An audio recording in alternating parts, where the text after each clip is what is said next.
Cefet do Paraná. Bom, sobre os fenômenos de eletrólise e pilha, são feitas as seguintes afirmações. Bom, lembre-se que a eletroquímica ela estuda reações que envolvem transferência de elétrons, né? Reações de óxido-redução. Pilhas e baterias são reações de óxido-redução espontâneas que geram corrente elétrica. E eletrólise são reações de óxido-redução não espontâneas que ocorrem com a passagem de corrente elétrica pelo sistema. Ou seja, você tem que aplicar uma corrente elétrica para que aconteça a reação de óxido-redução. Então vamos lá. Em ambos os casos ocorre reação de transferência de elétrons? Sim, sem dúvidas. Outro. Nas reações que originam pilhas, verifica-se a formação de espécies químicas oxidadas e reduzidas? Sim, é a própria definição.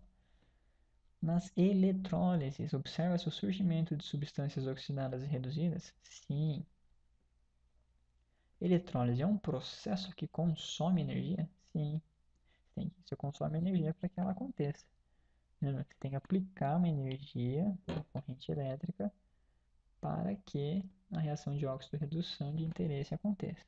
Então, tudo certo. Alternativa E. FCC. Vamos lá. Na eletrólise ígnea do cloreto de cálcio, obtiveram-se gás cloro no ânodo e cálcio no cátodo. Então, vamos lá. Cloreto de cálcio, eletrólise ígnea. Nós estamos formando aqui cálcio 0 mais Cl2,0. Está balanceado já, ok. Né, que é o cálcio no cátodo e o gás cloro no ânodo. Para representar apenas o processo de oxidação que ocorreu nesta eletrólise, escreve-se. Opa, vamos lá. Então, primeiro tentar identificar o que aconteceu. Cálcio, ele partiu de uma espécie que tinha um estado de oxidação 2+, para uma espécie que está de oxidação 0. Então, o que aconteceu aqui? Oxidação ou redução? Redução. Porque ganhou elétrons. E o cloro? O que aconteceu aqui? Ele partiu de uma espécie que era menos para uma espécie 0, certo? Então aconteceu o contrário. Aqui o cloro oxidou. Aconteceu o processo de oxidação. Porque perdeu elétrons. Beleza. Bom, está falando só do processo de oxidação. E oxidação está envolvendo cloro. Então, esse cálcio aqui já não precisa nem ler essa pergunta, tá? O que está sobrando? 2Cl-. Vamos fazer a equaçãozinha aqui então. Vou fazer aqui em cima por falta de espaço. Ó, que reação que está envolvendo aqui? Cl-, certo? Ele, para se tornar uma espécie eletricamente neutra, né, para se tornar um Cl2, se ele perdeu o elétron. Tem que botar um 2 aqui na frente, porque tem um Cl2 aqui, então vai perder 2 elétrons também. Essa é a semi-reação de oxidação.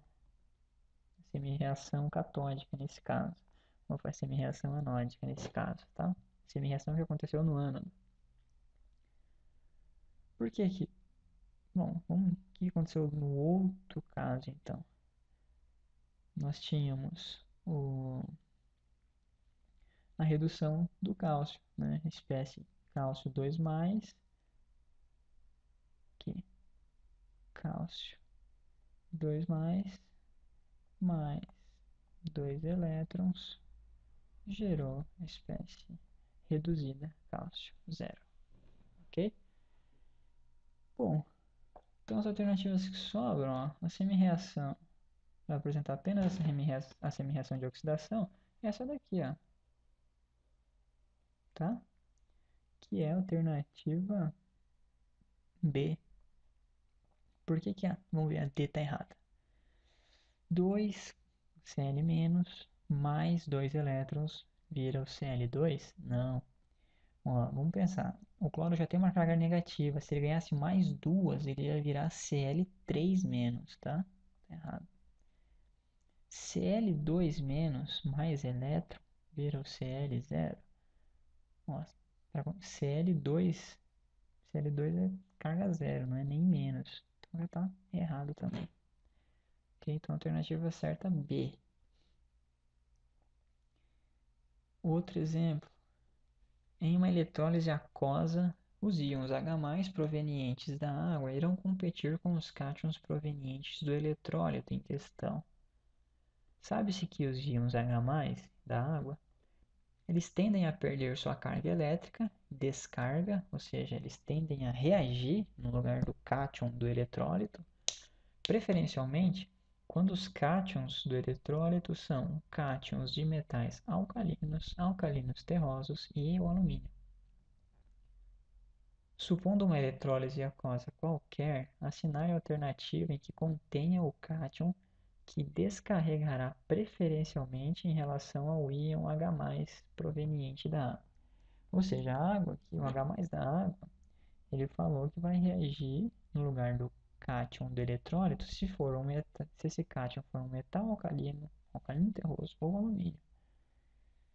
Então, ó, esse aqui, família 1A, sódio, metal alcalino, cálcio, alcalino terroso, alumínio, é a exceção que ele deu aqui. E o potássio aqui da mesma família, do sódio. Então, a resposta certa é o zinco. Então, se você tiver uma eletrólise aquosa, cloreto de zinco, por exemplo, o zinco é quem vai reagir. No lugar do H+, ele vai fazer parte da reação. Agora, se fosse o cloreto de sódio, por outro lado, é o H+ que participa da reação. E aí o meio pode se tornar básico, porque esse H+ está sendo consumido. Bom, para finalizar aqui essa listinha, FUVEST, a eletrólise do cloreto de sódio fundido. Então vamos fazer a eletrólise. Eletrólise ele não falou, mas é eletrólise ígnea, né? Se é o cloreto de sódio fundido, eletrólise ígnea. Na0. Bom, tem 2 cloros de um lado, tem que ter 2 do outro. Se tem 2 sódios agora, também precisamos balancear aqui. A eletrólise do cloreto de sódio fundido produz sódio metálico aqui e gás cloro aqui. Neste processo, cada íon... tá. Sódio. Vamos ver o que aconteceu com o sódio, nosso amigo sódio.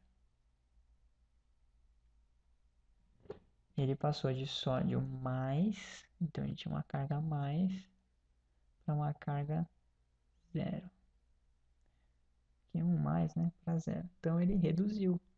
Reduziu porque ele ganhou elétrons.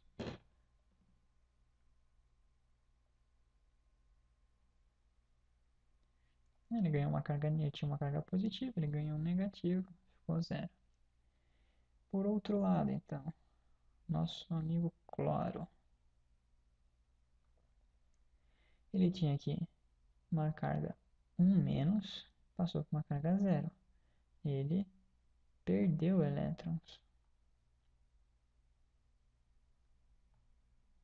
certo? Ele oxidou. Oxidou, perde elétrons. Então, sódio recebe 2 elétrons? Não. Ele até recebe, ó. Isso aqui é um só. Só um elétron. Cloreto recebe um elétron? Não. Cloreto perde um elétron. Sódio recebe um elétron? Sódio recebe um elétron, exatamente. O sódio reduziu porque ele ganhou elétrons, nesse caso, um elétron. O cloreto perde? Perde, mas não é 2, é 1. Sódio perde? Não, sódio ganha. Bom, isso aqui é alguns exercícios de eletroquímica para o ensino médio. Se você tiver alguma sugestão de lista de exercícios, alguns exercícios de livros ou qualquer coisa assim, mande pra gente, a gente procurar fazer dessa forma, essa resolução assistida. Ok? Muito obrigado e até uma próxima.